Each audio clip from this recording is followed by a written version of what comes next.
আজকে আমি খাবো আমার নামের অক্ষরের খাবার। তো চলো বেশি বকবক না করে ভিডিওটাকে স্টার্ট করা যাক। আমার নামের প্রথম অক্ষর হলো আর, তাই আমি আর দিয়ে নিয়ে আসলাম ট্যান্টারায় রসগোল্লা। মিষ্টির দোকানের এই মিষ্টি মিষ্টি রসগোল্লা খেতে আমার কিন্তু দারুণ লাগছিল বন্ধুরা, তাই আমি এখানে পটাপট করে রসগোল্লাটাকে খেয়ে নিচ্ছিলাম।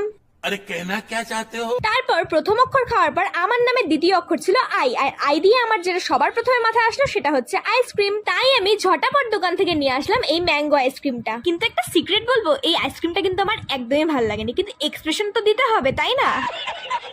আর তার পরের অক্ষরটা ছিল টি, আর টি দিয়ে আমি নিয়ে আসলাম তেঁতুল। আর এই তেঁতুলটা ভীষণ টক ছিল, আর এখানে আমি লবণ ছাড়াই মুখে দিয়ে দিয়েছি তেঁতুল। তো এখন তোমরা বলো যে আমাকে তেঁতুল খেতে দেখে কার কার জিভে জল আসলো। তারপরে আমার নামের লাস্ট অক্ষরটা ছিল হচ্ছে ইউ, তাই ইউ দিয়ে আমি নিয়ে আসলাম আঙ্কেল চিপস। এখন তোমরা আমাকে কমেন্টসে জানাও যে আমার নামটা কি। আর আরেকটা কথা, তোমরা যেই কালার ফুড চ্যালেঞ্জ গুলো কমেন্ট সেকশনে লিখেছো সেগুলো অলরেডি আমার চ্যানেলে আপলোড আছে, গিয়ে দেখে নিতে পারো। টাটা।